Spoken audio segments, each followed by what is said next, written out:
nation know, whether it wishes us well or ill, that we shall pay any price, bear any burden, meet any hardship, support any friend, oppose any foe, to assure the survival and the success of liberty.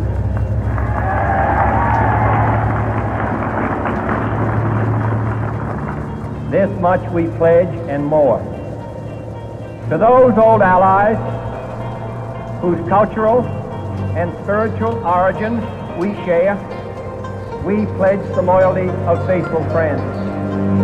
United, there is little we cannot do in a host of cooperative ventures. Divided, there is little we can do, for we dare not meet a powerful challenge at all and split asunder.